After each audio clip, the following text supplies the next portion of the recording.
Imagine being able to build an app with your name on it, just by thinking about it. Meet Base 44, a complete AI creation platform. Describe what you want, and watch it take shape. You can plan, customize, and expand in any direction. From tools built for one, to platforms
alone. Did you know that we host 10 hours of free live trading every day on our YouTube channel? So join us, earn profits while learning to trade like professionals.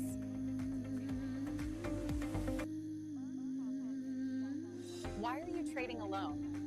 Did you know that we host 10 hours of free live trading every day on our YouTube channel? So join us, earn profits while learning to trade like professionals.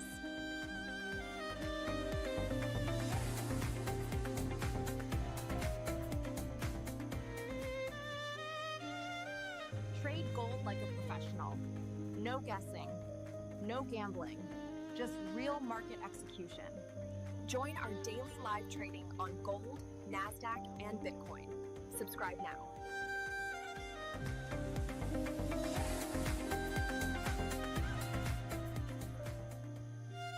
Stop following fake signals. Most traders lose because they trust random signals. Here, we trade live. Real trades, real entries, real results. Subscribe now.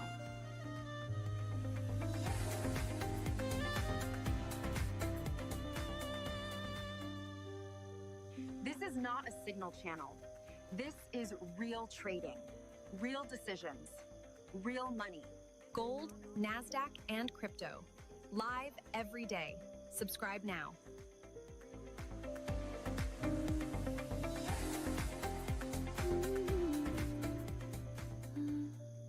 If you struggle with knowing whether a trend is likely to continue or reverse, this is the video for you, because in this video I'm sharing a 100% mechanical way to know whether a trend is likely to continue or you're about to get that reversal, helping you stay on the right side of the market.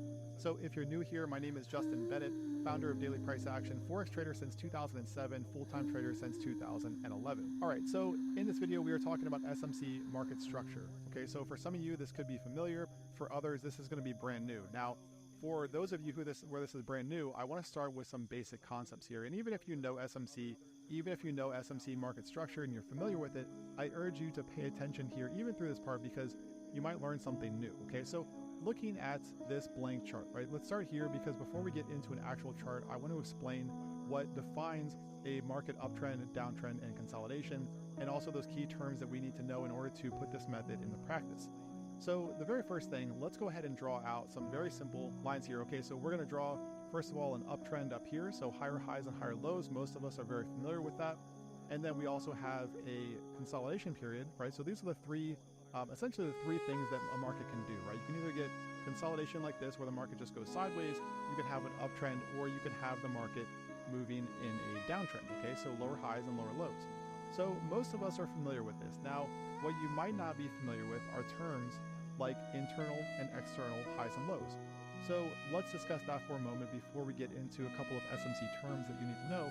So the first one is going to be the fact that in any given time frame, you're going to have internal time frames. Now, with the exception, obviously, of the 1 minute chart, although you could even make the case that the 1 minute chart has the 1 second chart if your platform has it. But really, for most time frames, you are going to have internal time frames. Okay, so in other words, you are going to have a case where you have these external highs and lows. So if we assume for a moment that this is an hourly time frame, okay, so these highs and lows are on the hourly chart. So within this, what you're going to have is you're going to have lower time frame highs and lows along the way. Okay, so it's going to look something like this, right? Really choppy and very kind of almost erratic, right? Within this trend. So what this is showing you here is these internal highs and lows right here fit within this hourly trend. Remember, this is our hourly trend. So this right here, these highs and lows could be something like a 5 minute. Okay, so you're going to have these internal highs and lows along the way. So these are all internal, and these up here that you see are external. Okay, so in terms of market structure, this is really, really critical. In terms of market structure, you always want to pay attention to the external highs and lows. So all of this through here, if this is an hourly time frame, all you're looking at are these hourly highs and lows. We don't really care about what's happening here in the middle. Okay, so the only thing that's going to give us a directional bias on the hourly time frame are those highs and lows that are occurring on the hourly time frame, not the 5 minute, not the 15 minute. Okay, so that's the very first thing to understand. The same thing goes for a downtrend and even consolidation. You have external highs and lows, and you have those internal highs and lows as well. Okay, so you have something like this here, within this trend. So if this is an hourly chart, you have highs and lows that develop through here. You know, something like this, obviously a little bit messy, but just getting my point across here, where you have these highs and lows on the hourly, and then you've got these internal highs and lows. So this internal structure within this external structure. The only thing we care about in terms of market structure when we're looking at SMC is going to be these external highs and lows. Okay, so another way to say that is if you are on an hourly time frame, and this is a question that I get a lot, where if you're on the hourly time frame, everybody says, well, what about the 15-minute? What about the 5-minute? How do we account for all these different time frames? Because you could essentially have a market, and you do have a market in this case that is in an uptrend on the hourly. However, on the 5-minute, it could be in a downtrend, right, within this leg. So people ask, well, how do you account for all of that? And my answer is always pick a lane, pick a time frame, and use that time frame and forget everything else. Now, you could have multiple time frames, and in fact, you probably should, and I do, with regard to identifying a directional bias and then also refining your entries. So you can have multiple time frames, but what you don't want to do is get in this endless loop of trying to identify every single time frame and the highs and lows on those time frames, because you will drive yourself absolutely crazy. Okay, so just pick a lane, pick a time frame. In my opinion, the hourly is a great place to start because it's going to give you a couple of opportunities every week, but it's not such a low time frame where you're going to get a lot of noise. And that's the second thing I want to talk about here, is that if you try to identify something like this, right, the highs and lows on a 5-minute time frame, what you're going to notice is that you're going to have a lot of noise. Okay, you're going to have a lot of noise to the point where it becomes difficult to try to define what the market is doing at any given time. So I think the hourly, maybe the 30-minute time frame is a great place. The 4 hour is also a great place, although you're going to get less opportunities if you're on the 4-hour or daily time frames. Okay, so we talked about the 3 things that markets can do. They can either trend higher, trend lower, or consolidate, right? And we've also discussed external highs and lows versus internal highs and lows. We want to use these external highs and lows. Now, another thing we need to discuss here before we get into an actual chart is going to be two SMC terms called the break of structure and change of character. Okay, so let's bring up the text tool here and write these out so you guys can become really familiar with this. So we have break of structure, and this is going to be abbreviated as BOS. Okay, so we have break of structure, and the second one is going to be a change of character. Okay, so next is going to be change of character, and this is abbreviated by CHOCH. All right. So we have break of structure, change of character. Now, if you're not familiar with SMC, this might sound a little bit odd, because if you first hear break of structure, what you're thinking is that is a break of a trend, okay? In other words, you have a structure being an uptrend and it's a break. However, that is not the case. So a break of structure here is actually a trend continuation, okay? So break of structure is trend continuation. The idea being that when you have the market actually breaking a high, so in this case we have this uptrend on the hourly, you have the market breaking that high, this is the break of structure right here. So break of structure meaning that within this uptrend you have the market consolidating back here, and then you have the break of structure and that continuation. Okay, so break of structure equals a trend continuation, so therefore we can say that a change of character is a trend reversal. Okay, now change of character sounds odd, right? When you first hear this, you're going to think that's a really strange name for a trend reversal, until you realize that there are 2 characters in the market. So we have a bull and a bear, right? 2 characters in any market, and so a change of character is literally going from a bull to a bear, or a bear to a bull. So once you understand that, change of character takes on a whole new meaning. So we have trend continuation, trend reversal, okay? So let's talk about these two in terms of this chart over here, these drawings that we made, and identify what is a break of structure, what is a change of character. So in this case right here, we have this high within an uptrend. Okay, so as soon as we close above this high, and this is key, you have to close above this high. So if this is an hourly chart, you have to get an hourly close above this level. And we'll look at a real chart here in a moment on the Euro USD, but for now I want to stick with this because it's just very simple to help you guys grasp these terms. So this right here, you need an hourly close above this high back here. If it's a wick, it does not count. And so you need that close above. This is a break of structure, or BOS, okay? And the only thing that this tells us, this is not a key level. For those of you coming from price action, you're going to be tempted to treat these levels that we're going to draw within the chart above as key levels. In other words, you're going to look at this and say the market's breaking out, I want to buy against this, and that is not what you want to do, because in most cases, what you're going to get is the market actually dropping below here, right, back down here into discount or inefficiencies that build up down here. and then continuing within this trend, okay? So we'll talk about that more in later videos. This video specifically is just defining SMC market structure and how to use breakout structure and change of character to make sure you're staying on the right side of the markets.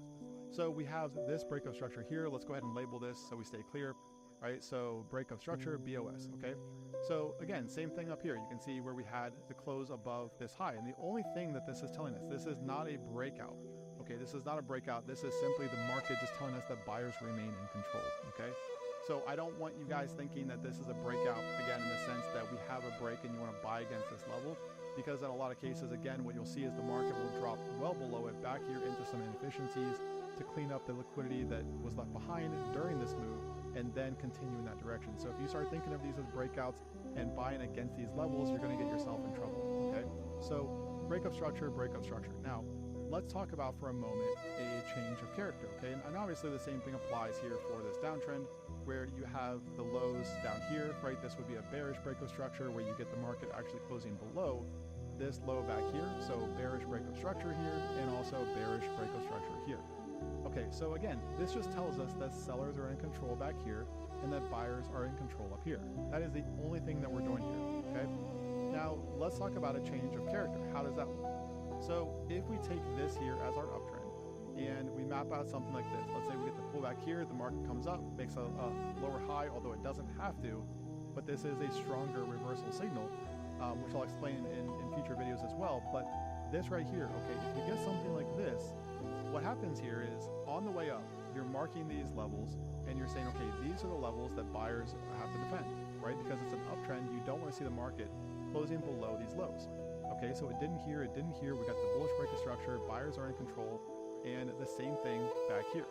So we had this low right here, we had a breakup structure on this high, so we had the close above, and then what we had is sellers taking over and closing the market below this low back here. Now, here's an important part, is that any change of character has to originate from the low, the last low in this case, that produced the breakup structure. So in other words, this last breakup structure was up here, okay, so this high. If we take this and follow this back to the last low, it was this one, okay? So this change of character right here, once we close below, this is the low we have to use. It's the last low that triggered the breakup structure, okay? So this right here, let's just keep it clean here and label this as our change of character, okay? So that's our change of character. This right here tells us that sellers are now in control and we want to be looking for shorts only. Okay, so shorts only here against inefficiencies. Once we get that change of character, back here, buys only because we know buyers are in control, all right? And the same thing down here. Let's go ahead and run through this here quickly before we get into a chart. So let's say we have the market putting in a retracement here, puts in a higher low, and again, it doesn't have to. And here's, okay, actually, you know what, this is a good stopping point, because what happens a lot of times is this, right? So if you'll notice here, we have this high back here. And again, when the market's trending lower, what you can do, especially when you're practicing this stuff, is just draw horizontal levels, and you'll see this in the Euro chart above once we run through this, but just draw your horizontal levels, right, in a downtrend like this, and say, okay, these are the levels that sellers have to defend.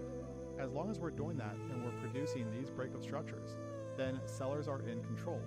Now, as soon as we get a break above this, buyers are in control. However, what tends to happen is in this case, if you have this low right here that doesn't take out this one, that doesn't close below, what happens is a lot of traders start to use this high.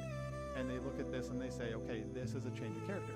Now, it could work out, okay, that could be.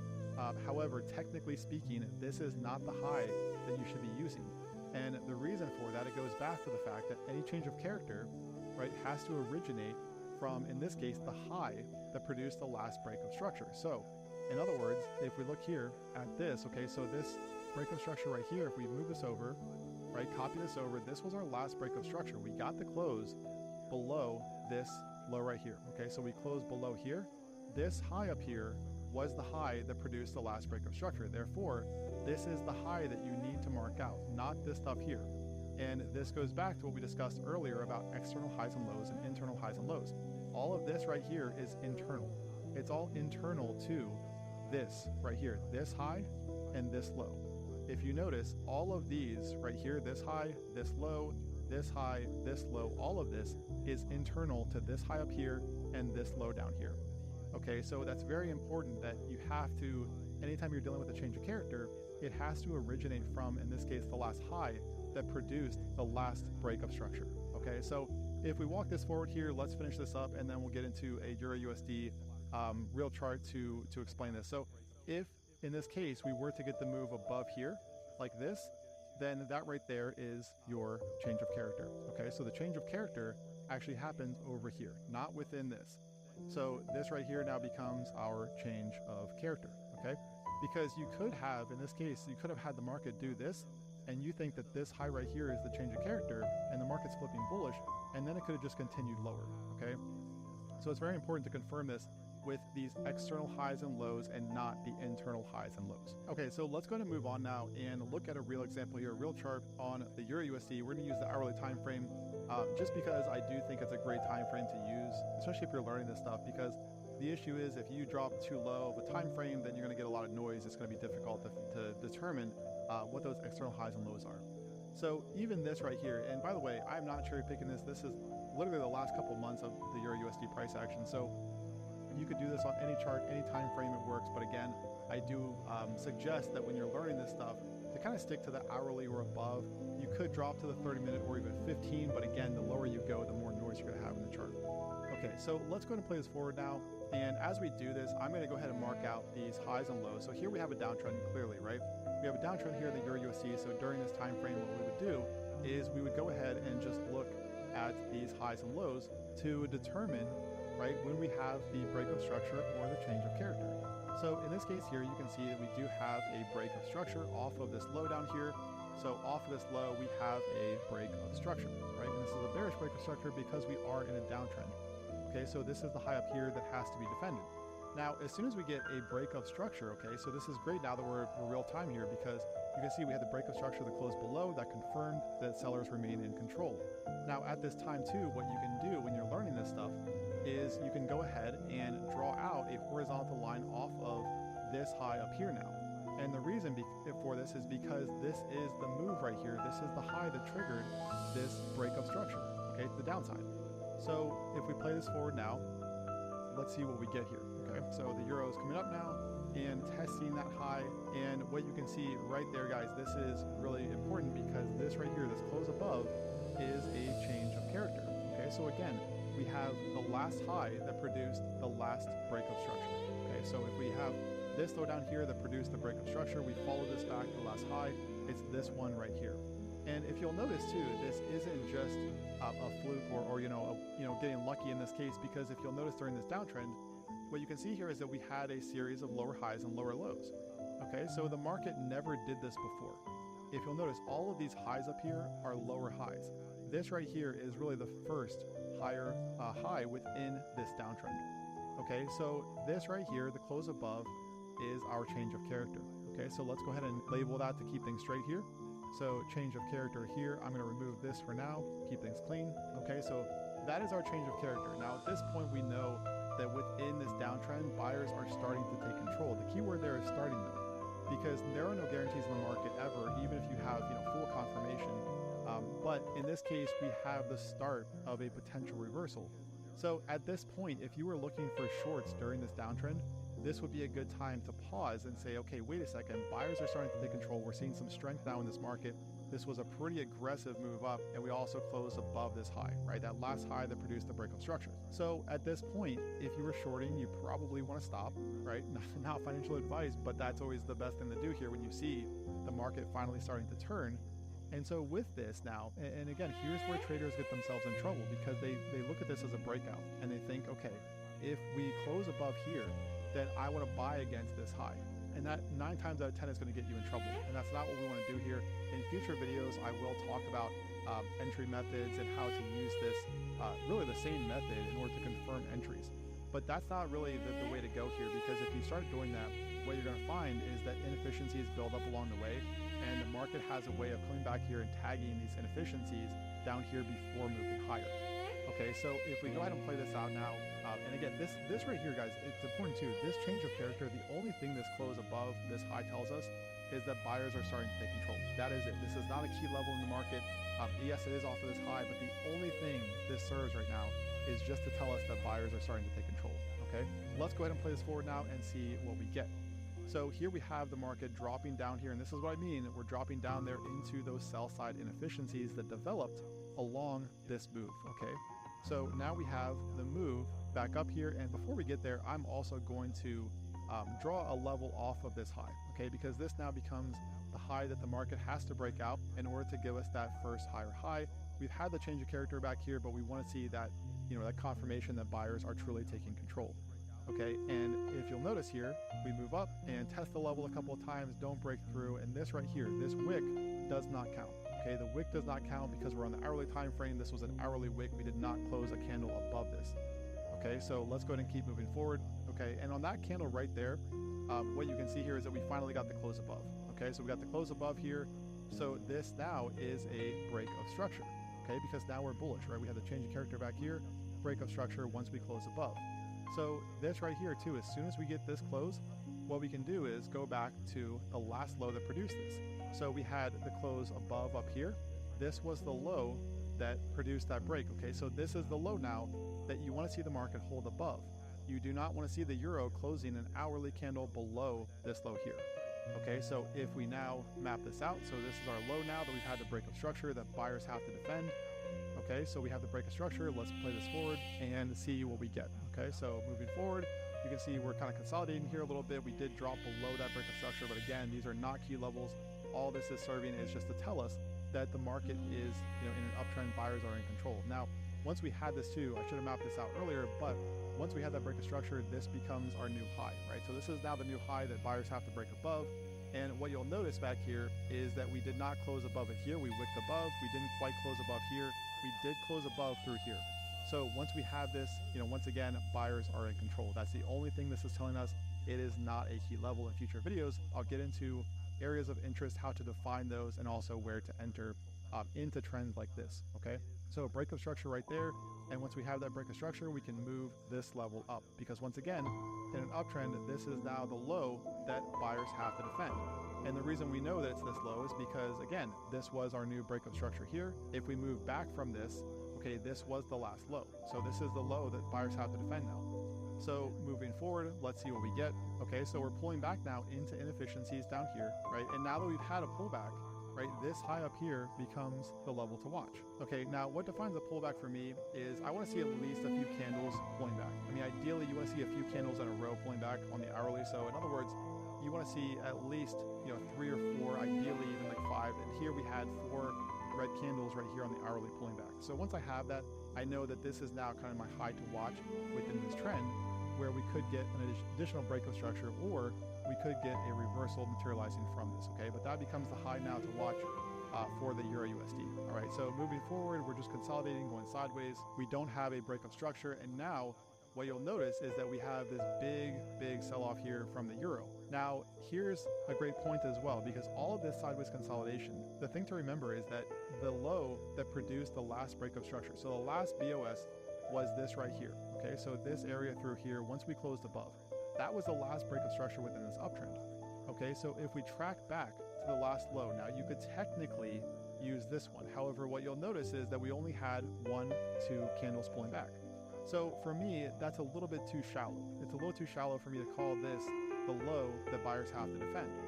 Okay, although in this case, it would have worked out because you would have had a change of character over here, and then you can see we got a lower high.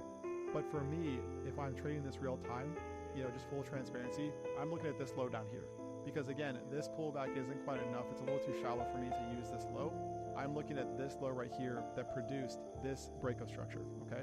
So this is the low that buyers have to defend. They failed over here. You can even see where we got the bounce right here on this candle, but they failed right here, making this a bearish change of character. Okay, so we flipped from bullish to bearish. So if we label this here as a change of character, this is where sellers start to take over, because notice back here, we did wick above it just barely. Okay, on this candle right here, we wicked above, we didn't close above.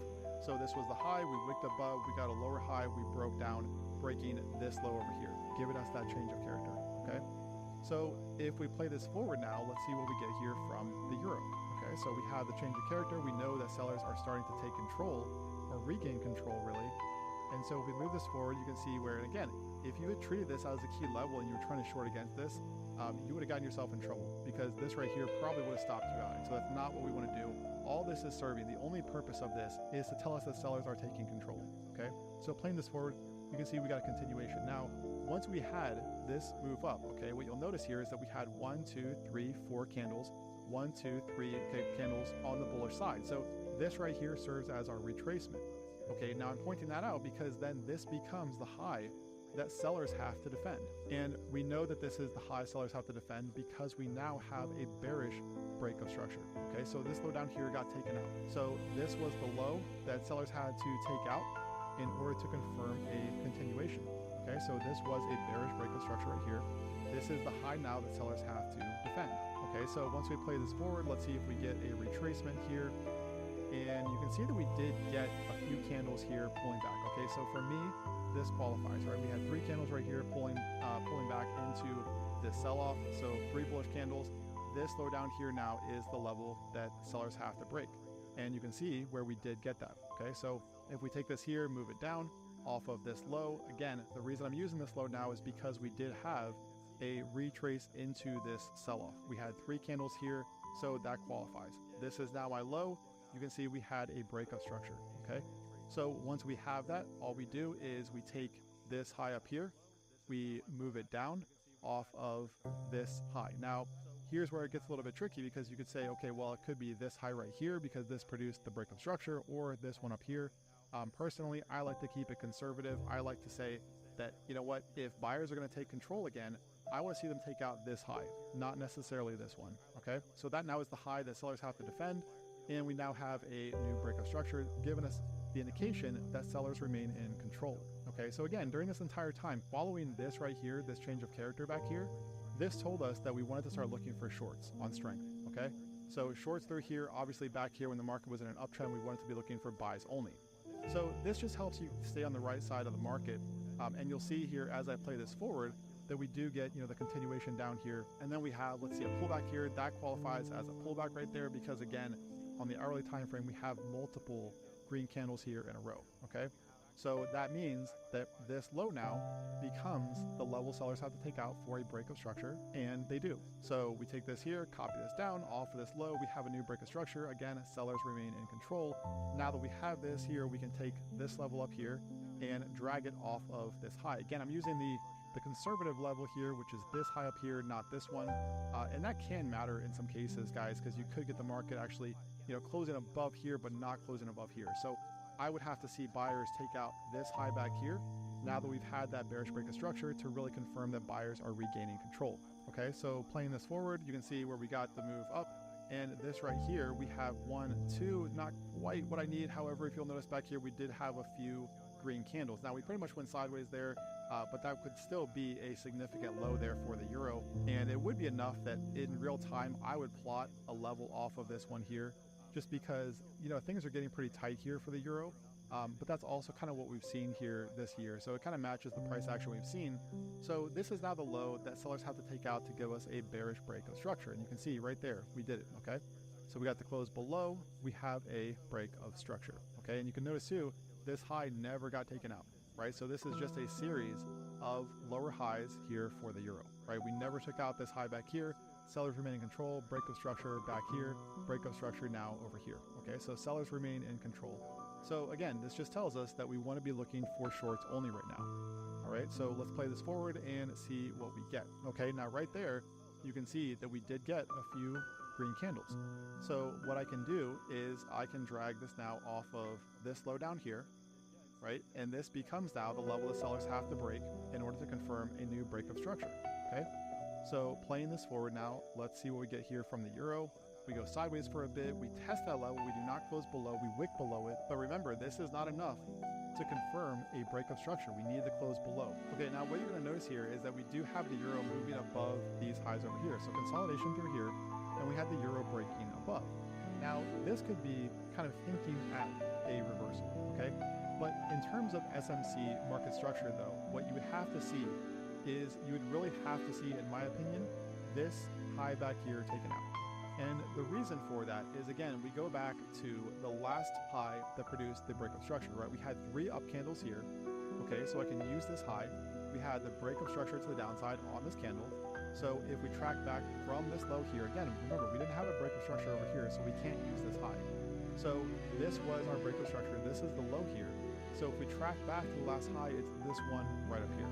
So really, even though you have the market taking out these highs, technically for this to be a true change of character, we would have to, if the euro had closed below here, right, closed below this low, then you could use this high. But because we didn't do that, this is our last low, this is the last high that produced that. Okay, so hopefully that makes sense. This is really the level now that buyers have to take out. Okay, so let's play this forward and see what we get. And you can see we are rallying up here toward the level, and right there we did close above. Okay, so even this right here, even this small close above, you can see this is right off of that high. Even this close above right here tells us that buyers are now in control. So this tells us right here that we are now looking for buys, because this tells us that buyers are regaining control. So this becomes our change of character, right? And this down here was never a breakup structure because we did not close below. Okay, so bullish change of character right there, telling us that buyers are starting to take control. And let's play this forward and see what we get. Now in this case, we really, probably didn't get much of a pullback if I remember correctly. And this does happen sometimes where, and I'll talk about this in future videos, but when you get a market doing this, 8 times out of 10, maybe 9 times out of 10 even, you get the market pulling back here into areas like this before moving higher. Okay, and I remember this actually at the time. I was looking for buys down here against this area of interest, and we just didn't get it in this case, and that does happen from time to time. But the point here is that this right here, okay, identifying this kind of market structure here and identifying our change of character, breakup structure, all of that, off these highs and lows, this right here would have told us that we're no longer looking for shorts. Okay, we're no longer looking for shorts. And just think about how, how much trouble that could keep you out of, right? If we take a look here and go back and just look at what we've done so far, you can see that this back here, okay, so let's map this out. This back here was the bullish change of character right here. So this meant that we were looking for buys, right? Look at where this occurs within this downtrend. Now over here, we had the bearish change of character over here, right? So from uptrend over here to downtrend, right? So change of character from here. Again, change of character from right over here. We confirm it right here. So bearish this entire time and then bullish over here, okay? So you can kind of see, guys, how this is incredibly significant and can really help you stay on the right side of the market. And if we play this forward, you'll notice that the market does go into an uptrend from here, okay? So higher highs and higher lows. It does get kind of choppy, but again, if you were a buyer and you were looking for buys here, then you would be on the right side of the market following this bullish change of character, okay? So you can do this in any market. It works in any market on any time frame. But again, I really do advise to stick with the hourly, maybe 4-hour time frame. You could drop down to the 30-minute time frame, but I really would not try to do this on the 5-minute. Stay on those somewhat higher time frames when you're starting out, because it's going to provide less noise on the chart and just make it easier to go through this. So if you enjoyed this content, subscribe to the channel. Also smash that like button, because I have a lot more SMC content like this coming out every single week. A lot of pop science outlets give a certain summary of quantum computing that I can almost guarantee leads to misconceptions. The summary goes something like this. In a classical computer, data is stored with bits, some sequence of ones and zeros, but in a quantum computer, you are able to represent every possible sequence of bits of some fixed length all at once, in one big thing known as a superposition. And sometimes the implication of these summaries is that quantum computers can be faster by basically doing whatever a classical computer would do, but to all of these sequences in parallel. Now, this does gesture at something that's kind of true, but let me see if I can prove to you why I think this leads to misconceptions, and I'll prove it using a quiz. To set it up, I want you to imagine that I have a mystery function, and I tell you that there's a certain secret number among all the numbers from 0 up to n-1, where if you plug that value into my function, it returns true, but if you were to plug in any other value, it returns false. And let's say you can't look at the innards of the function to learn anything about it. The only thing you're allowed to do with it is just try it out on numbers. The warm-up question is, how many times, on average, would you have to apply this mystery function in order to find the secret key? Well, if the setup was in an ordinary classical computer, there's really nothing better that you can do than guess and check. You go through all the numbers, and maybe you're lucky and find it early, maybe you're unlucky and it doesn't come up until later, but on average, with a list of n possibilities, it takes 1/2 of n attempts to find the key. Now, in computer science, people care about how runtimes scale. If you had a list 10 times as big, how much longer would it take? And computer scientists have a way of categorizing runtimes. They would call this one O of n, where that big O communicates that maybe there's some constants like the 1/2, or maybe some factors that grow slower than n. But the factor of n is what explains how quickly it scales as n grows. If n goes up by a factor of 10, the runtime also goes up by a factor of 10. Now, here's your quiz. For the equivalent of this setup, but in a quantum computer, what's the best runtime for finding the secret key? I've asked a variant of this quiz many times in a certain lecture that I've given over the years, and the options I typically offer are O of square root of n, O of log of n, O of log of n, and O of 1, where here O of 1 would mean that the runtime is just some constant that doesn't actually grow as n grows. Now, to be fair, I have not defined quantum computing. In fact, doing so from the ground up is going to be the goal of this video. So without showing you what this mystery function would look like in that setting, it's kind of an incoherent question. But it's not really meant as a quiz that I'm grading you on or anything, it's just meant to be a gut check of intuition before we dive in. In principle, it's the same task, finding a needle in a haystack where you want to discover which value out of many options uniquely triggers some function. I asked this as a YouTube post last month, which 100,000 of you kindly answered. The most recent time I gave it live was to a group of Stanford students. I also posed it to those attending the International Math Olympiad, and in all of these and many other instances, the answer distribution looks very similar. The most common answer is always O of 1. And this is wrong, and I'm pretty sure that it stems from that misleading summary. That summary implies that you would put all of the n values that you need to search into this mysterious superposition, and then you would process them all in parallel, and then somehow the answer would be revealed. The second most common answer is typically O of log of n, and this is also wrong. You would call this an exponential speedup. For example, if you increase the size of the list by factors of 10, an O of log n runtime would only tick up by the same additive increment each time. Now this wrong answer, I suspect, stems from a misconception about how much better quantum computers are in general. There are very certain special problems where you can achieve an exponential speedup. The most famous case is probably Shor's algorithm for factoring large numbers, but most problems are not like that. In this case, the correct answer is O of square root of n. And this is a lot more representative of the typical speedup that you could get with a quantum computer. In 1994, it was proven that a quantum computer could not possibly do any better than O of square root of n on this task. And then 2 years later, Love Grover found a specific procedure that actually achieves that runtime. So searching through a bag of 1,000,000 options takes on the order of 1,000 steps. A bag of 1,000,000,000,000 options takes on the order of 1,000,000. This big O actually hides something that's pretty fun, which is the constant of pi fourths in the precise runtime, and that pi has its own whole fun story to tell, which I'll get to later. You might think that this puzzle with a mystery function triggered by one specific value is super contrived, but I want you to keep in mind this is meant to be a generic stand-in for any problem where you know how to quickly verify a solution, even if you don't know how to find that solution in the first place. This describes an enormous class of problems in computer science known as NP problems. So while a square root speedup is frankly not as earth-shattering as an exponential speedup would be, and while big O runtimes are often a lot less important than other practical considerations, it is thought-provoking that something like Grover's algorithm is even possible at all, providing this catch-all method for speeding up any NP problem.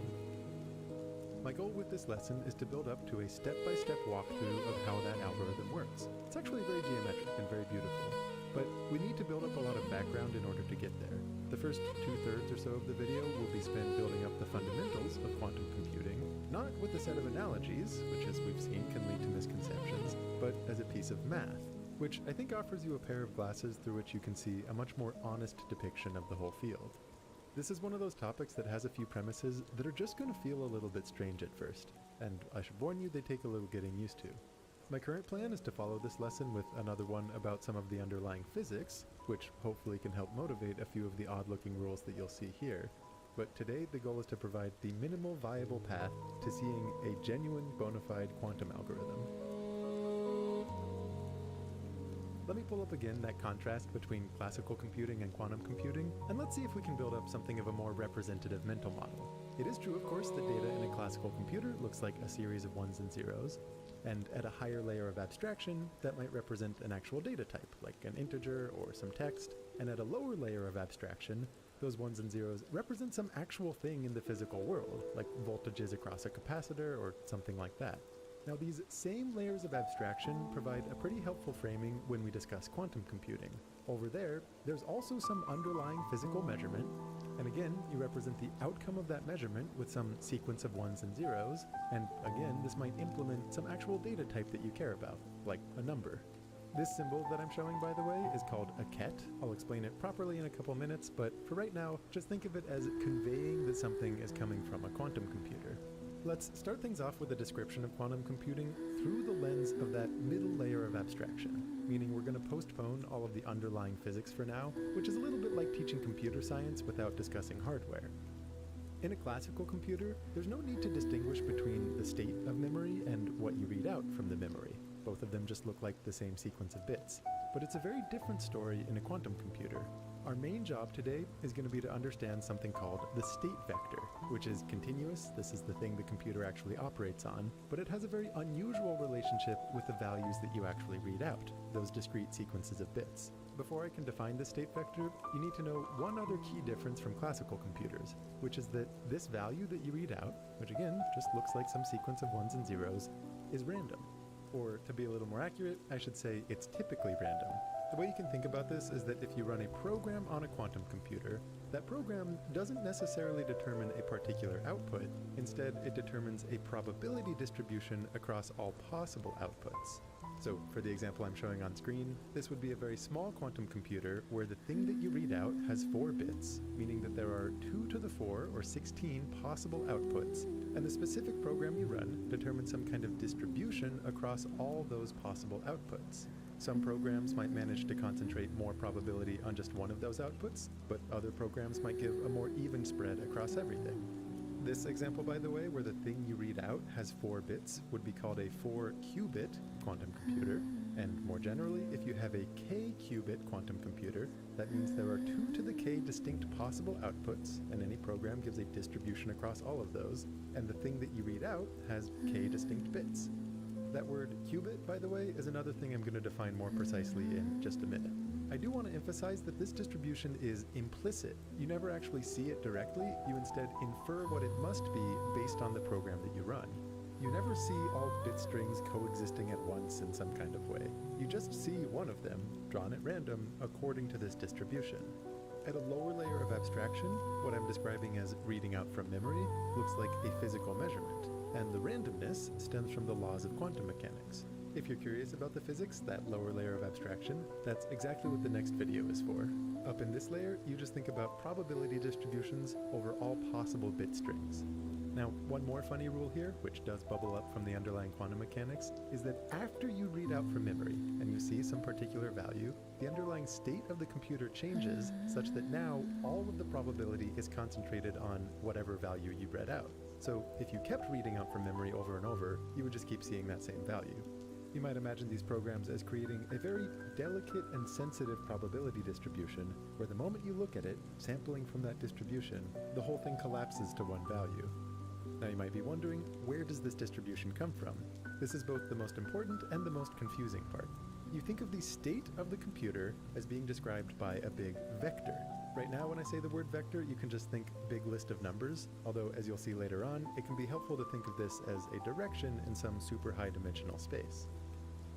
Each component of this vector corresponds to one of the possible values you might read out, one of those distinct bit strings. So in this example where what you read out has 4 bits, the state vector would have 16 distinct components. The state vector is not the same thing as the probability distribution over all possible outputs, but it is very closely related. The fundamental rule, which I admit is going to look very strange at first, is that if you take the magnitude of each component in that state vector and you square it, that gives you the probability of seeing the corresponding output, the corresponding bit string. Let me just say up front, a lot of people learning quantum computing find the state vector a bit weird. What is it actually, and why are we squaring things to get probability? As it is, for the sake of simplicity, there's a certain important detail that I'm neglecting until the end of the video here. I just want to flag that for most people, this takes a little getting used to.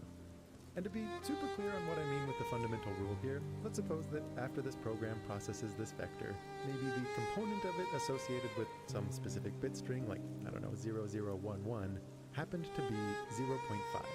Then when you square that value, 0.5 squared is 0.25, so the observable implication of this is that when you read out from memory, you have a 25% chance of seeing that bit string, 0011. One thing I'll highlight is that it is perfectly valid for the values in this state vector to be negative, and at first you might think that has no real impact, since flipping the sign doesn't change the square, and therefore all the probabilities stay the same. It is true that the probabilities stay the same, but we absolutely consider this to be a distinct state, and as you'll see, the idea of flipping signs plays a very central role in Grover's algorithm. Here, this example with 4 qubits has kind of a lot on screen with not a lot of visualization to back it up, so let's scale things down to the smallest possible case where the computer has just 2 possible outputs, represented with a 0 and a 1. In this simplest possible case, the state vector would only be 2-dimensional, so we can actually represent it geometrically as an arrow inside a 2D space. In this case, the x-coordinate corresponds to the outcome 0, in the sense that the square of that coordinate tells you the probability that when you read out from the computer you would read a 0. Here, maybe it's helpful if I add a little bar to show that probability, and you'll notice that as the vector points more in the horizontal direction, more of that probability mass is concentrated on the 0. And then similarly, the y-coordinate corresponds to a 1 in the same way. A more vertical state vector means you're more likely to see a 1 when you read out from the computer. Now, notice, because the 2 probabilities should add up to 1, after all, something is going to happen, x squared plus y squared should equal 1, and geometrically, this means that the state vector has a length of 1. So you could think of it as being confined to a unit circle. More generally, the state vector for a quantum computer will always have a length of 1, and you can think of it as living on some very high-dimensional unit sphere. This 2-dimensional example has a special name, which I've already mentioned. It's called a qubit, short for quantum bit. The analogy with a classical bit is that when you read out from the computer, you see either a 0 or a 1, but other than that, it is a completely different animal. Mathematically, a qubit is a unit vector in a 2-dimensional space, together with a coordinate system where these 2 perpendicular x and y directions correspond to the 2 values that you might read out when you measure. You should know there is that added bit of complexity that I'm postponing, but this is 90% of the right idea. And again, you have this funny rule where when you measure the qubit, seeing either a 0 or a 1, the vector then collapses to fall onto that corresponding direction. So unless something is done to prepare that qubit back into a diagonal direction, any follow-on observations that you make are always going to show the same outcome. It's very possible that at this point you're thinking something like, okay, Grant, this is a super bizarre set of premises you're asking me to accept, and if so, you are not alone. What I'm describing, as you can no doubt probably tell, are basically the postulates of quantum mechanics. There are many systems throughout physics, like the spin of an electron or the polarization of a photon, that have this property, where the outcome of a measurement is random, and our best laws of physics have us model the state of that system using a vector just like the one I'm describing here, where squaring the magnitudes of that vector's components give you the probabilities for seeing various possible outcomes. That actually has a special name. It's called the Born rule. This idea of a qubit is basically meant to be an abstraction over many possible systems like this, in just the same way that a bit is meant to be an abstraction over many possible physical systems that can toggle one of 2 directions. Now, the symbol that I've been showing, by the way, is used throughout any subject with the word quantum in its name to refer to a unit vector in this state space. And what you put inside that ket is often going to give some kind of readable meaning for what that vector represents. So in our example with the qubit, the unit vector to the right is often shown with a 0 inside the ket, because if that's the state vector, it means you deterministically read out a 0 from the computer. Likewise, the unit vector in the vertical direction is represented with a ket that has a 1 inside of it. And if you go on and read more about this, something that you'll very commonly see is that instead of writing down a general qubit with a column vector, the way I've been showing you, a lot of people like to write it as an explicit weighted sum of these 2 unit vectors in the 2 coordinate directions. That's a very physicist kind of convention. Now, classical computing has this idea of logic gates, certain basic operations like and, or, and not, that you can use to process bits and that you can string together to create arbitrarily complicated functions. Analogously, we have what are called quantum gates, which are certain fundamental operations that you can apply to a qubit, or to a system of multiple qubits. And they always look like somehow flipping or rotating the state vector. Now, I'm not going to delve too deeply into the details of all the different quantum gates, but if you are curious, I'll show you an example of what one of them looks like. Here's a very standard one known as a Hadamard gate, and what it does is it maps the unit vector in that horizontal 0 direction into the diagonal northeast direction, and it maps the unit vector in the vertical 1 direction into that kind of diagonal southeast direction. You would very commonly use this to take a deterministic state, something that's either a 0 or a 1, and turn it into something with a 50-50 equal balance, or vice versa, too. This is just one example, but there are a number of others forming the building blocks for quantum computing, and the art of writing an algorithm in this setting is to somehow compose a bunch of different quantum gates together that will progressively manipulate and flip and massage this vector until it points almost entirely in one particular coordinate direction, presumably one that actually answers a question you care about. Now down with the simplest example of a qubit, you only have 2 coordinate directions to work with, so you would be constrained to answer simple yes-no questions. And although I can't illustrate a geometric vector with more than 3 dimensions, in principle, a system with k qubits is going to have 2 to the k distinct coordinate directions, one for each bit string. So if you can somehow manage to coerce this vector to point along just one of those directions, you could potentially answer some more interesting question, carrying more information. Maybe one of them represents a prime divisor in a very large number you're trying to factor, or maybe one of them represents that secret key value from the opening puzzle of this video. Even though the potential power of quantum computers has a long tradition now of being greatly exaggerated, insofar as there really is potentially more power there, one of the key reasons is that the size of the state vector grows exponentially.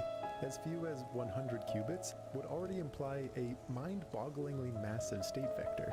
But the catch is that you have no direct access to the values inside this vector. It's effectively invisible to you. The only way it can be useful is if you have a way to manipulate it in such a way that all of the probability, or at least most of it, gets concentrated on one single component, and if that component corresponds to an answer to a question that you care about. Grover's algorithm offers us a really great example to actually see how this looks, and it's high time that we get there. Let me offer you a very high-level preview for how it looks. I promise I will explain all of this in more detail, but here's the bird's eye view. It initializes this state vector in such a way that there's an equal balance of probability across all possible outcomes. One of those outcomes is going to be the secret key that you're searching for, and the tool that you'll have available, which I promise to motivate later, is to flip the sign of the state vector at that coordinate. Now, this doesn't immediately affect the probabilities, but when you interleave this with a certain other operation, and you kind of go back and forth between the two of these, what happens is that the probability mass slowly starts to get concentrated over that secret key value. And at a certain point, almost all of it will be there, so when you read out from the computer, you will almost certainly see the secret key you're looking for. Okay, so that's the high level, but let's unpack it in some more detail. The first thing to address is this idea of flipping the sign of the component associated with the secret key. That might feel a little bit weird. Why would we assume that that operation is available to us? Backing up, remember that Grover's algorithm is meant to apply to any problem where you can verify a solution quickly, even if finding a solution in the first place is hard. Examples here would include solving Sudokus, finding valid coloring of a map where no 2 border regions share a color, or countless tasks throughout cryptography, where security often depends on a certain value being hard to find, even though for pragmatism it has to be easily verifiable. We began this video with a generic stand-in for all of these problems, where you imagine some function that takes in any number from 0 to n-1 and returns true on one and only one of those. In principle, we'll think of such a function as being built out of a bunch of classical logic gates. Those logic gates act on some binary representation of the inputs, and the final output is either 0 or 1. Now here's the key point. Grover knew that given any ensemble of logic gates like this, you can translate it into a system of quantum gates so that if in the classical case, the function takes in some binary input and returns a 1 for true, then in the quantum case, the effect of all of these gates is to flip the sign of that state, the state associated with the same bit string. And then similarly, if in the classical case, the function maps some binary input to 0 for false, then in this quantum translation, the effect on the corresponding state would be to leave it unchanged. And then more generally, because all of these quantum operations are linear, if the state is a combination of multiple pure coordinate directions, then the effect is to simply flip the sign for the component associated with whatever bit string triggers that classical function. It means that if you have any NP problem, anything where you can quickly verify solutions, you're able to create an operation on a quantum computer that flips the sign of a state vector at the position corresponding to a solution of that problem. This might feel kind of useless at first. After all, flipping signs doesn't affect the probabilities, but Grover realized that this can be used in conjunction with another step that slowly amplifies the probability of that key value. And there's actually a really nice way to visualize his algorithm. To set it up, let's imagine that our state vector has only 3 dimensions. Obviously, in principle, it would be way bigger, but this lets me draw the first picture. The 3 directions here would correspond to the values 0, 1, and 2, and the whole problem statement here is that one of those values would be a secret key that we're searching for. Many different quantum algorithms will begin by putting that state vector into a kind of equal balance, where all of the components have the same value. And I want to give that equal balance vector a name. Let's call it B. I hope you don't object too much to me simply declaring that this is possible without dwelling on the underlying quantum gates that make it happen. In this case, it essentially looks like a big pile of Hadamard gates, but all you need to know is that this equal balance direction is abundantly accessible. So, starting from here, the goal is to somehow coerce this vector to instead point up in that secret key direction. And what's very helpful for the visualization purposes here is that throughout Grover's algorithm, the vector only ever moves inside the 2D plane that's spanned by these 2 vectors. So what I'm going to do is draw everything on that 2-dimensional slice. And this is going to give us a faithful representation even when the full dimension is way too big for me to draw literally. The convention I'll use here in drawing that slice will be to put the secret key direction, whatever it is, along this y-axis, and then the x-axis is going to represent something that's in equal balance of all of the other states, the non-key states. So in our very small 3-dimensional example, if that secret key was the 2 state up in the z direction, that would mean this perpendicular is an equal balance of 0 and 1, which sits on the xy plane perpendicular to that z-axis. Notice, the fully equally balanced state, B, has some component in that secret key direction, since by its definition, it has a little bit of that secret key within it. Instead of drawing this slice from 3 dimensions, here's what it would look like if it was taken from some larger number of dimensions. It's almost identical, but the main difference is that that equal balance state vector gets closer and closer to being perpendicular to the secret key direction. Crucially though, this angle is never quite 90 degrees, since that balance state always has a little bit of that secret key value inside of it. In fact, calculating this angle is going to be essential for understanding the runtime of Grover's algorithm. This is the main bit of math you actually have to do for it. You can find this angle by taking a dot product between the balance state and the key direction. The components of that balance state vector are all going to look like 1 divided by the square root of n. Since, remember, it needs to be true that when you add the squares of all of these, it would give you 1. Since the key vector is 0 almost everywhere but 1 in one of the components, it means that the dot product between these two is 1 divided by the square root of n. And if you know a little about dot products, you'll know that this is also the cosine of the angle between those 2 vectors. I'm going to translate this fact a little to make it more useful for our purposes later. This is the same as saying the sine of the complementary angle down over here, which I'll call theta, is 1 over the square root of n. And for really small angles, the sine of theta and theta are approximately the same. So if n is very large, we can safely say that this angle is about 1 divided by the square root of n, as long as it's measured in radians. This value for theta